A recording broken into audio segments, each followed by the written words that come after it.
Okay student, तो last time हमने बात की थी रिन्यूएबल सोर्सेज के बारे में, जिसमें हमने विंड एनर्जी और सोलर एनर्जी कर लिया था।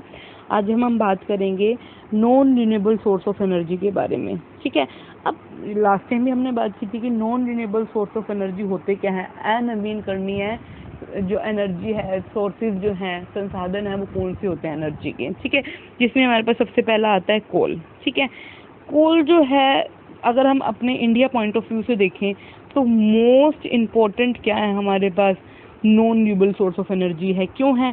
क्योंकि आज के टाइम में इंडिया अगर इलेक्ट्रिसिटी को प्रोड्यूस कर रहा है ज़्यादा अमाउंट में, तो वो सिर्फ किसका यूज़ करके कर रहा है, कोल का यूज़ करके कर रहा है। ठीक है, और उस कोल का यूज़ कहाँ पर करता है इंडिया, मैं आपको बता देती हूँ कैसे करता है। जो ये कोल है उसका यूज़ किया जाता है थर्मल पावर स्टेशन में। थर्मल पावर स्टेशन, अब ये थर्मल पावर स्टेशन क्या है, देखो थर्मल मतलब हीट,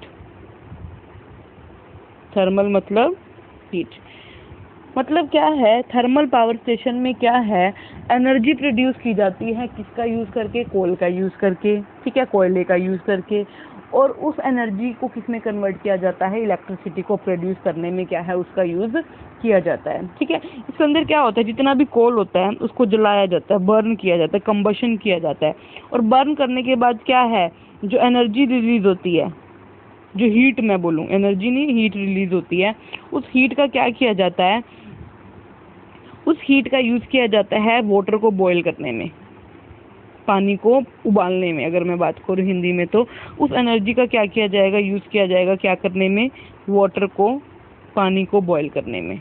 ठीक है, पानी जब बॉयल होएगा तो उसकी क्या भाप बनेगी।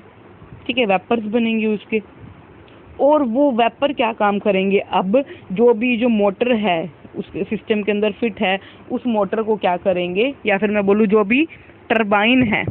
ठीक है, यहाँ मोटर की जगह क्या लिख दे, जो टरबाइन है कहाँ फिट की हुई है उस सिस्टम के अंदर, उस टरबाइन को क्या कर देंगे, घुमा देंगे, और जैसे ही टरबाइन घूमेगी तो उससे क्या प्रोड्यूस होगा, करंट क्या हो जाएगा, प्रोड्यूस हो जाएगा। तो दैट मीन्स क्या है, सोर्स हमने क्या लिया, कोयला लिया, कोयले से क्या किया हमने, इलेक्ट्रिसिटी को क्या किया, प्रोड्यूस किया। तो वो स्टेशन जहाँ पर क्या है, कोयले से इलेक्ट्रिसिटी को प्रोड्यूस किया जाता है, उन स्टेशंस को हम क्या बोलते हैं, थर्मल पावर स्टेशन। तो आज के टाइम में मैंने कहा कि जो इंडिया है वो क्या है, सबसे ज़्यादा अगर कोई एनर्जी का यूज़ कर रहा है इलेक्ट्रिसिटी को प्रोड्यूस करने में, तो वो हमारे पास एनर्जी है कोयल एनर्जी, कोयले की एनर्जी। ठीक है, तो अगर मैं परसेंटेज की बात करूं तो लगभग 63.84, इसको लिख लीजिएगा एग्ज़ाम पॉइंट ऑफ व्यू से, जैसे एग्ज़ाम में अगर हम ऐसा कुछ डाटा लिखे तो अच्छा लगता है। 63.84% जो एनर्जी है वो हम किसका यूज़ करके प्रोड्यूस कर रहे हैं, थर्मल पावर स्टेशंस का। और मैंने भी बताया कि थर्मल पावर स्टेशंस में हम किसका यूज़ कर रहे हैं, कोयले का क्या कर रहे हैं, यूज़ कर रहे हैं। ठीक है, और बाकी की जो एनर्जी है उसमें हम क्या यूज़ कर रहे हैं, या तो न्यूक्लियर एनर्जी का यूज़ कर रहे हैं, या फिर हम क्या है, पवन ऊर्जा का यूज़ कर रहे हैं। ठीक है, लेकिन सबसे ज़्यादा अमाउंट ऑफ में एनर्जी में हम किसका यूज़ कर रहे हैं, यहाँ पर जो हमारी जो कोयला की एनर्जी है उसका यूज़ कर रहे हैं। साथ ही साथ मैं आपको बता दूं, आज के टाइम में एक जनरल नॉलेज की बात आई है जो आप सबको पता होनी चाहिए, कि आज के टाइम में जो है, जो सबसे बड़ा पावर स्टेशन है, थर्मल पावर स्टेशन हमारे इंडिया का, जो क्या कर रहा है, सबसे ज़्यादा अमाउंट में जो क्या है, कोयले से जो है इलेक्ट्रिसिटी को प्रोड्यूस कर रहा है, उसका नाम है रिहंद पावर स्टेशन। उसका नाम क्या है, Rihand power station, thermal power station, जो कहाँ पर है, मध्य प्रदेश में है। मध्य प्रदेश के कहाँ पर है, मध्य प्रदेश के है सिंगरौली गांव में, मध्य प्रदेश में है। ठीक है, जो लगभग कितना जो है, कितनी कैपेसिटी रखता है, वो रखता है 4760 मेगावाट क्या है, जिसकी कैपेसिटी है। और इस रिहंद पावर स्टेशन को जो कोयला है वो कहाँ से मिलता है, उसको मिलता है मध्य प्रदेश और झारखंड, उसको क्या है, कोयला क्या है, प्रोवाइड करवाते हैं। तो इस पॉइंट को आप लोग लिख लीजिएगा। सबसे बड़ा जो थर्मल पावर स्टेशन है वो है हमारा रिहंद, जो कहाँ पर है, मध्य प्रदेश। मध्य प्रदेश के भी कहाँ पर है, सिंगरौली में है, जिसकी कैपेसिटी कितनी है, 4760 मेगावाट है। और इसको कोयला कहाँ से मिलता है, कोयला देता है इसको हमारा मध्य प्रदेश और झारखंड क्या है, हाँ, ये जो है इसको क्या है, कोयला क्या है, प्रोवाइड करवाता है। और ये क्या है, सबसे बड़ा पावर स्टेशन है किसको प्रोड्यूस करने का, जो है इलेक्ट्रिसिटी को क्या है प्रोड्यूस करने का। ठीक है, और ये क्या है, फॉसिल फ्यूल्स की कैटेगरी में आता है। किस कैटेगरी में, फॉसिल फ्यूल्स की कैटेगरी में। फॉसिल फ्यूल्स क्या होते हैं, जो कोल है, पेट्रोलियम है, डीजल है, इनको हम क्या बोलते हैं, फॉसिल फ्यूल्स बोलते हैं। ठीक है, क्योंकि ये क्या है, बहुत लिमिटेड अमाउंट में क्या है इस टाइम तीनों ही क्या है अर्थ पर क्या है प्रेजेंट है। ठीक है, अब इसका फॉर्मेशन कैसे हुआ, ऐसा माना जाता है कि करोड़ों वर्ष पहले, ठीक है, बहुत सारे जो प्लांट्स हैं वो क्या हो गए थे, मर गए थे, मर भी गए थे, और साथ ही साथ क्या है, वो क्या है नीचे दबना शुरू हो गए थे। ठीक है, जैसे जैसे वो नीचे दबना शुरू हुए, उनकी जो ऑक्सीजन की सप्लाई है वो बिल्कुल बंद हो गई। ऑक्सीजन की सप्लाई के साथ साथ जो नीचे बैक्टीरिया प्रेजेंट है, उन्होंने क्या करना स्टार्ट कर दिया, उनको बदलना स्टार्ट कर दिया, डीकम्पोज करना क्या कर दिया, स्टार्ट कर दिया। ठीक है, अब ये किस में कन्वर्ट होने लग गए, साथ ही साथ क्या है, बैक्टीरिया प्लस जैसे जैसे वो नीचे दबते गए, दबने के साथ साथ क्या है, उसके ऊपर हाई प्रेशर लग रहा है, हाई टेम्परेचर लग रहा है।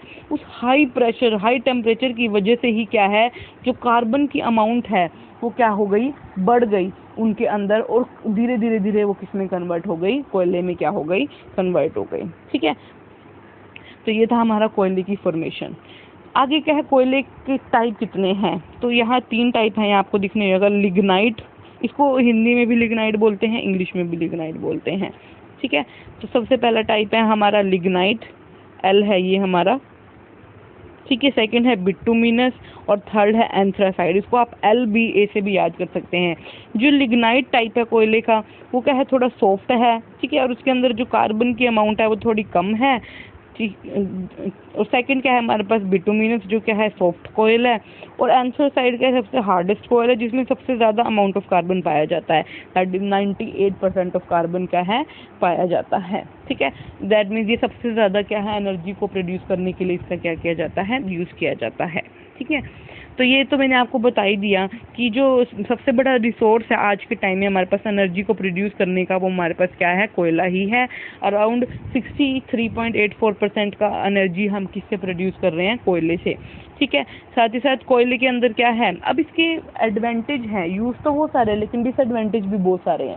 ठीक है, तो देखिए, जब कोयले को बर्न किया जाता है, ठीक है, एक तो उसके अंदर सल्फर होती है जो बहुत ही खतरनाक गैस है। ठीक है, साथ ही साथ वो क्या करता है, जो कोयला है वो क्या कंटेन करता है, हाँ अब ठीक है, जो कोयला है वो क्या है, जब उसको जलाया जाता है तो वो क्या है, बहुत सारी गैसेस क्या है एनवायरनमेंट में रिलीज करता है, जिनको हम ग्रीन हाउस गैसेस कहते हैं। ग्रीन हाउस गैस मैंने आपको बताया हुआ है कौन कौन सी है।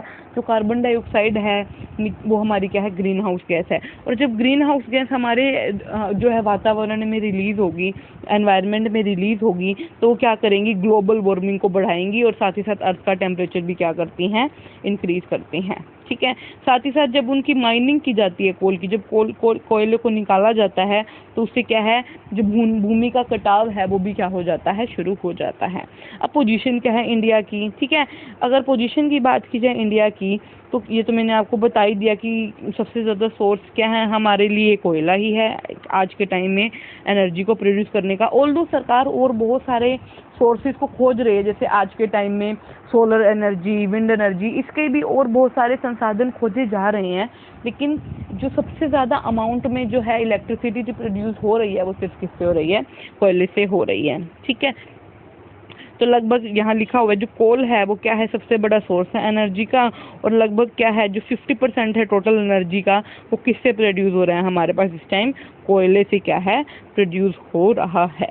ठीक है, नेक्स्ट आता है हमारे पास बट ऑयल एंड पेट्रोलियम। ठीक है, पेट्रोल और तेल। ठीक है, ठीक है, हमारे पास एक और क्या है, हमारे पास फॉसिल फ्यूल है, जिसका क्या कर जो है, जिसकी भी फॉर्मेशन क्या है बहुत करोड़ों साल पहले हुई थी। फॉर्मेशन कैसे हुई थी, देखिए, जब कोल की फॉर्मेशन, कोयले की फॉर्मेशन हुई, तब तो जो थोड़े बड़े प्लांट्स थे ना, वो दबना शुरू हो गए, और उनके दबने की वजह से, उसके ऊपर प्रेशर हीट की वजह से क्या है, किसकी फॉर्मेशन हुई, कोयले की। ठीक है, लेकिन जो एनिमल्स थे, जो जानवर मरे, और साथ ही साथ जो छोटे छोटे प्लांट्स थे या फिर जो जलीय जो पेड़ पौधे थे, उनके दबने से, ठीक है, वो नीचे धीरे धीरे दबते गए। उसके ऊपर बैक्टीरिया ने काम किया, उसके ऊपर प्रेशर लगा, उसके ऊपर टेम्परेचर लगा, जिससे क्या है, वो जो है वो जो चीज़ है वो किस में कन्वर्ट हो गई, पेट्रोलियम और ऑयल में क्या हो गई, कन्वर्ट हो गई। तो दैट मीन्स वहाँ पर तो क्या था हमारे पास, जो बड़े पेड़ पौधों की हमने बात की, यहाँ हमने जानवरों और छोटे क्या हैं जो जलीय या फिर मैं बोलूँ पेड़ पौधे थे उनकी दबने की वजह से, उनके ऊपर प्रेशर लगने की वजह से, उनके ऊपर टेम्परेचर बढ़ने की वजह से वो किस में टूट गए, सिंपल हाइड्रोकार्बन्स में टूट गए, जिससे किसकी फॉर्मेशन हुई, ऑयल और पेट्रोलियम की क्या हुई, फॉर्मेशन हुई। अब जो ये ऑयल है ये क्या है, हर जगह फाइंड आउट होता है एक्सेप्ट कहाँ पर, अंटार्कटिका के। ठीक है, नेक्स्ट हम बात करते हैं। हाँ, अब निकाला कैसे जाता है इसको, तो इसको ध्यान से देखिएगा, एक सेकेंड।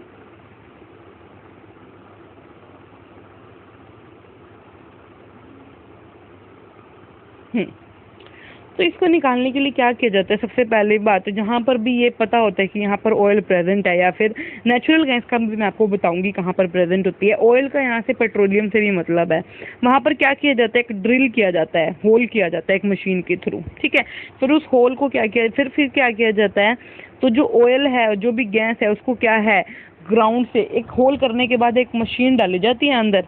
ठीक है, जिसे मैं आपको बता देती हूँ, डेमो सा दे देती हूँ। जैसे यहाँ पर ऑयल है, ठीक है, ये ऑयल है। ठीक है, अब यहाँ पर ऑयल है तो मान लो ये अर्थ का सरफेस है, तो यहाँ पर क्या किया जाएगा, एक होल कर दिया जाएगा। ठीक है, होल करने के बाद क्या होगा, एक जो मशीन है, एक second let me change the colour, एक मशीन है उसको क्या है, अंदर डाला जाएगा।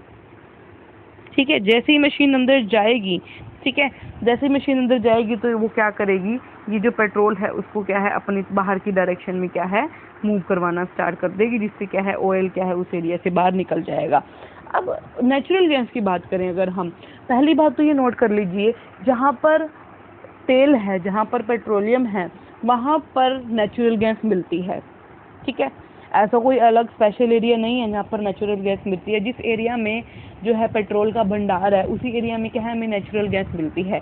लेकिन उस एरिया में हमें नेचुरल गैस मिल भी सकती है और नहीं भी मिल सकती। और अगर नेचुरल गैस होगी तो वो कहाँ प्रेजेंट होगी, वो होगी यहाँ ऊपर प्रेजेंट, ऐसे। तो अगर किसी एरिया में जहाँ से हम ऑयल का एक्सट्रैक्शन कर रहे हैं, जहाँ से जो पेट्रोलियम है उसको निकाल रहे हैं, अगर वहाँ ऊपर, क्योंकि गैस है ना, गैस हल्की है तो वो कहाँ प्रेजेंट होगी, ऊपर की तरफ प्रेजेंट होगी। ठीक है, हल्की चीज़ ऊपर होगी, भारी चीज़ नीचे होगी। ठीक है, तो अगर उस एरिया में क्या है, नेचुरल गैस है, जहाँ से हम क्या है पेट्रोलियम को निकाल रहे हैं, तो अगर नेचुरल गैस है तो सबसे पहले क्या है, जो नेचुरल गैस है वो क्या कर जाएगी, इस मशीन के थ्रू क्या है हमारे पास बाहर आ जाएगी और इकट्ठी आ जाएगी। ज़रूरी नहीं है कि जिस एरिया में हमें पेट्रोल मिलेगा वहाँ नेचुरल गैस भी मिलेगी। तो ये नेचुरल गैस है, एक बहुत ही क्लीन फ्यूल है हमारे लिए, एक बहुत ही अच्छा क्या है संसाधन के रूप में कार्य करता है, क्योंकि जब ये जलती है तो ये कोई भी क्या है, हमारा जो वातावरण है उसको हार्म नहीं करती है। तो आपको समझ आया हमने क्या किया, जहाँ पर भी पेट्रोल या डीजल मिलता है वहाँ पर क्या किया जाता है, उसके सरफेस पे होल किया जाता है, होल करने के बाद एक ड्रिल मशीन अंदर डाली जाती है। ड्रिल मशीन से क्या है, उस वहाँ तक जो है उस मशीन को पहुँचाया जाता है जहाँ पर क्या है हमारा जो पेट्रोल है वो प्रेजेंट है। नेचुरल गैस हो भी सकती है, नहीं भी हो सकती है। अगर नेचुरल गैस है तो वो क्या है, नेचुरल गैस क्या है सबसे पहले बाहर आ जाएगी और उसके बाद क्या है पेट्रोलियम को क्या कर लिया जाएगा, बाहर निकाल लिया जाएगा। तो ये हमारे पास क्या है, एक मेथड है क्या करने का, जो है पेट्रोल को, नेचुरल गैस को क्या करने का, बाहर निकालने का। ठीक है, अब जो हमने नेचुरल गैस बाहर निकाली है, ठीक है, उसके अंदर बहुत सारे मेजर प्रोडक्ट्स हो सकते हैं। उसके अंदर गैसोलीन भी है, उसके अंदर डीजल भी है, उसके अंदर कैरोसिन भी है, उसके अंदर एविएशन या फिर जेल फ्यूल भी है, उसके अंदर तेल भी है, तेल जो शिप में यूज़ होता है वो भी है, या फिर जो पावर प्लांट्स को बर्न करने के लिए, उसमें जलाने के लिए जो तेल चाहिए होता है वो भी है। ठीक है, डिफरेंट प्रोडक्ट होते हैं। अब जो पेट्रोल हमने निकाला है उसके अंदर ये सारे प्रोडक्ट है, फिर क्या किया जाएगा, इन सब प्रोडक्ट को एक दूसरे से अलग किया जाएगा। और कौन सी टेक्निक का यूज़ करके किया जाता है, लिखा हुआ है fractional distillation. Fractional distillation technique का यूज़ किया जाता है। फ्रैक्शनल डिस्टिलेशन में क्या होता है, जैसे आपको अच्छे से पता है, जब आप पानी को बॉयल करते हो, ठीक है, पानी को उबालते हो, तो जनरल बात है, हम 10th से पढ़ते आ रहे हैं कि वो 100 डिग्री सेल्सियस पे बॉयल होता है। ठीक ठीक है। तो पानी का जो तापमान है किसमें कन्वर्ट होने का, पानी से भाप में कन्वर्ट होने का, वो 100 डिग्री सेल्सियस है। ऐसे जितने भी एलिमेंट्स होते हैं उनका अलग अलग क्या है, भाप बनने का या फिर मैं बोलूँ बॉयल होने का अलग अलग टेम्परेचर होता है, अलग अलग तापमान होता है, ठीक है। तो फ्रैक्शनल डिस्टिलेशन में इसी चीज़ का यूज़ किया जाता है कि जितनी भी चीज़ें हमें मिली हैं इन सब का क्या है, तापमान जो है एक चीज़ गैस में कन्वर्ट होने के लिए इनको जितना टेम्परेचर चाहिए वो हर किसी को अलग अलग चाहिए, ठीक है। तो उस बेसिस पे हम क्या कर लेते हैं, इनको क्या कर लेते हैं, अलग कर लेते हैं, ठीक है। अब बात करते हैं यूजेस की। जो यूजेस हैं वो क्या है इसके, ठीक है। यूजेस क्या है, एक इम्पोर्टेंट है हमारे लिए, पेट्रोल भी एक इम्पोर्टेंट सोर्स ऑफ एनर्जी है। एट प्रेजेंट 36% ऑफ जो है एनर्जी जो है डिमांड पूरा कर रहा है हमारा ऑयल, ठीक है। ट्रांसपोर्ट सेक्टर क्या है, एक इम्पोर्टेंट रोल प्ले कर रहा है, ठीक है। साथ ही साथ पेट्रोल का एक खास बात है, जब पेट्रोल को निकाला जाता है तो वो अकेला बार नहीं आता, वो इतने सारे प्रोडक्ट को साथ लेके आता है। तब ये जो इतने सारे प्रोडक्ट हैं वो क्या, उनका क्या है, अलग अलग जगह क्या किया जाएगा, यूज़ किया जाएगा। जैसे लिप बाम बनाने में, ठीक है, लिप बाम में जो कई बार पेट्रोलियम जेली का यूज़ किया जाता है, उसका वो भी कहाँ से एक्सट्रैक्ट निकाली जाती है, इसी पेट्रोलियम से ही क्या है उसको एक्सट्रैक्ट किया जाता है। लिमिटेशन क्या है, लिमिटेशन इसकी सेम है। जब इसको बर्न किया जाता है ये क्या है, ऐसी गैसेज हमारे एनवायरनमेंट में रिलीज करता है जिससे क्या है पोल्यूशन बहुत ज़्यादा बढ़ता है, ठीक है। साथ ही साथ क्या है, कई बार जब ऑयल निकाला जाता है किसी भी सी एरिया से जहाँ पर समुद्र है, तो वहाँ पर क्या है, ऑयल की एक लेयर ऊपर दिख जाती है पानी के ऊपर। जैसे मैं बता देती हूँ आपको, मान लो ये सी था, ठीक है, यहाँ पर ऑयल था, ये सी है, समुद्र है, यहाँ पर ऑयल था, ठीक है। यहाँ से ऑयल को क्या कर लिया गया, बाहर निकाल गया। बाहर निकालते वक्त कई बार क्या होता है कि कुछ ऑयल जो है वो बाहर ऐसे स्प्लिट हो जाता है, खिंड जाता है, ठीक है। जब ये ऊपर ऑयल खिंड जाएगा, ऊपर ये क्या है हमारा जो खिंड गया ऑयल, ठीक है, ये जो ऑयल अगर खिंड गया अगर हमारा, तो ये क्या है, पानी समुद्र के ऊपर रह जाएगा। जब ये समुद्र के ऊपर रह जाएगा तो इससे क्या होगा, जो अंदर रहने वाले हमारे जो जलीय जीव हैं उनको परेशानी होती है। क्योंकि क्या है, इससे क्या है, ऑक्सीजन की अमाउंट क्या हो जाती है, कम हो जाती है कई केसेस में। और कुछ जो हमारे एनिमल्स हैं जो सरफेस पे आकर ब्रीथ करते हैं उनके लिए भी डिफ़िकल्ट हो जाता है क्या करना, ब्रीथ करना। तो ये क्या है, एक डिसएडवांटेज है। क्या कई बार क्या होता है, जो सॉइल है, पहली बात तो ये क्या है, पोल्यूशन क्रिएट करता है बहुत ज़्यादा, ठीक है। कई बार क्या है, अगर स्प्लिट हो जाए तो क्या है, एनवायरनमेंट के लिए भी खतरनाक है और साथ हज़ार्ड होता है, खतरनाक एक तरह से, ठीक है, खतरनाक है। और साथ ही साथ क्या है, ये क्या है, जलीय जीव जंतुओं के लिए भी क्या है, खतरनाक है, ठीक है। पोजीशन क्या है, इंडिया के पास क्या है, अराउंड 0.4% क्या है, रिजर्व हैं किसके, तेल के, ठीक है। तो इसका डोमेस्टिक जो यूज़ है वो कितना है, लगभग जो इंडिया यूज़ कर रहा है वो क्या है, 2.8% है पूरे वर्ल्ड का, ठीक है। और क्या है, जो इसकी प्रोडक्शन है तो 2006-07 तक कितनी थी, 33.97% थी, ठीक है। नेक्स्ट हम बात करते हैं नेचुरल गैस। अब ये जो नेचुरल गैस है ये किससे बनी होती है, मैंने आपको नेचुरल गैस क्या कंसिस्ट करती है, मेनली मीथेन। मीथेन क्या इसका मेजर सोर्स है, किसका, नेचुरल गैस का, ठीक है। कहाँ से निकलती है ये मैं आपको बता चुकी हूँ पहले, ठीक है। तो ये क्या है, बहुत ज़्यादा ज्वलनशील है, इनफ्लेमेबल मतलब ज्वलनशील गैस है, बहुत जल्दी जलती है ये, ठीक है। ये नेचुरल गैस कहाँ फाउंड होती है, पेट्रोलियम अंडरग्राउंड, जहाँ पर पेट्रोल मिलता है वहीं उसी एरिया में क्या है, नेचुरल गैस भी मिलती है। इसको क्या है, पंप किया जाता है, वहाँ से बाहर निकाला जाता है। इट इज़ ऑर्डरलेस, मतलब इसकी कोई स्मेल नहीं है, कोई खुशबू नहीं होती, ठीक है। इसलिए क्या है, इसलिए जो है इसको किसके साथ मिक्स किया जाता है, एक ऐसी गैस के साथ मिक्स किया जाता है जिसकी बहुत ज़्यादा स्मेल हो, ठीक है। ताकि क्या है, अगर ये कहीं से लीक हो रही है, सिलेंडर जो आते हैं अगर ये लीक हो रही है तो इसका आसानी से पता लगाया जा सके। क्योंकि अगर अकेला हम इसको भरेंगे तो उससे क्या है, हमें पता ही नहीं लगेगा ये लीक हो रही है। इसलिए इसके साथ क्या है, हमेशा एक स्ट्रॉन्ग ऑर्डर जिसकी स्मेल बहुत ज़्यादा तेज़ है, ऐसी गैस को इसके साथ क्या किया जाता है, मिक्स किया जाता है, ताकि इसकी जो लीकेज है उसको क्या है, पता लगाया जा सके, ठीक है।